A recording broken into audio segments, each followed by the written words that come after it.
IPL से मिली bumper रकम से क्या क्या खरीदा मयंक यादव ने। 11 करोड़ की दौलत के बाद भी जमीन से जुड़े रहे मयंक यादव। खर्च की कहानी दिल जीतने लगी। मयंक यादव ने 11 करोड़ कैसे बदले सपनों में। ना बढ़िया गाड़ी ना फिजूल खर्चे। मयंक यादव का करोड़ों खर्च करने का दिल छू लेने वाला अंदाज। मयंक यादव ने पहली कमाई से पूरा किया बचपन का सबसे बड़ा सपना। जब किस्मत बदली तब भी नहीं बदले मयंक यादव। करोड़ों खर्च करने का तरीका बना मिसाल। माता पिता के सपनों को पूरा करने निकले मयंक यादव। जानिए करोड़ों खर्च करने की पूरी कहानी। करोड़पति बनने के बाद मयंक यादव ने सबसे पहले किया वो काम जो हर बेटा करना चाहता है। देखिए, भारतीय क्रिकेट में तेज गेंदबाजी की नई सनसनी बनकर उभरे मयंक यादव ने इस साल आईपीएल के सीजन में न केवल अपनी गेंदबाजी से सबको चौंकाया बल्कि अपनी जिंदगी के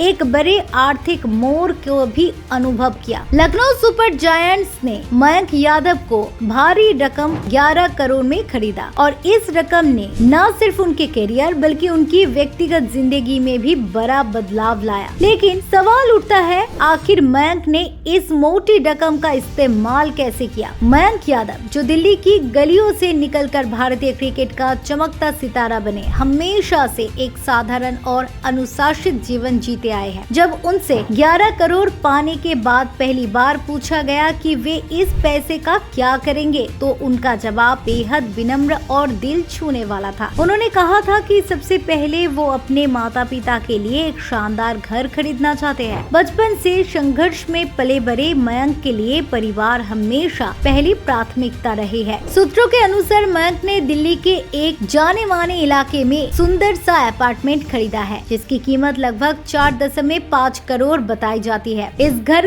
को उन्होंने पूरी तरह से अपने माता पिता के पसंद के हिसाब से डिजाइन करवाया। मयंक खुद कहते हैं कि उनका सपना था कि उनके माता पिता को एक ऐसा घर मिले जहां वो बिना किसी चिंता के आराम से रह सकते हैं। घर खरीदने के बाद मयंक ने अपने बहन की उच्च शिक्षा के लिए भी एक बड़ा हिस्सा अलग किया। उनकी बहन अब विदेश में पढ़ाई कर रही है और मयंक इस बात को लेकर बेहद गंभीर थे कि पैसे का सही उपयोग केवल शौक पूरा करने में ही नहीं बल्कि परिवार के भविष्य को संवारने में भी चाहिए। लगभग 1 करोड़ की राशि उन्होंने बहन की पढ़ाई और भविष्य की सुरक्षा के लिए इस्तेमाल किया। खुद के लिए मयंक ने कुछ सीमित लेकिन स्टाइलिश चीजें खरीदी। उन्होंने एक शानदार मर्सिडीज बेंज GLC कार ली जिसकी कीमत लगभग 85 लाख रुपए बताई जाती है। ये उनकी पहली लग्जरी गाड़ी है जिसे लेकर वे काफी उत्साहित नजर आए। लेकिन मयंक ने फिजूल खर्ची से दूर रहते हुए बाकी बड़े खर्चों से बचने का फैसला किया। अपने कोच और मेंटर्स के लिए भी मयंक ने आभार जताने के लिए एक सुंदर सा जेस्चर किया। उन्होंने अपने शुरुआती कोच को एक महंगी घड़ी और उनके पूरे परिवार को एक विदेश यात्रा का गिफ्ट दिया। मयंक के करीबी बताते हैं कि वो कभी भी अपने संघर्ष के दिनों को नहीं भूले और हमेशा उन लोगों के प्रति आभारी रहे जिन्होंने उनकी कैरियर को आकार दिया। मयंक यादव का ये सफर इस बात का प्रमाण है कि सफलता का असली मूल्य वही समझ सकता है जिसने संघर्ष से खुद को तराशा है। जहां आज के कई युवा खिलाड़ी बड़ी रकम जाते ही फिजूल खर्ची और दिखावे में उलझ जाते हैं, वही मयंक ने संयम, दूरदर्शिता और परिवार के प्रति अपनी प्रतिबद्धता दिखाकर एक मिसाल कायम कर दी है।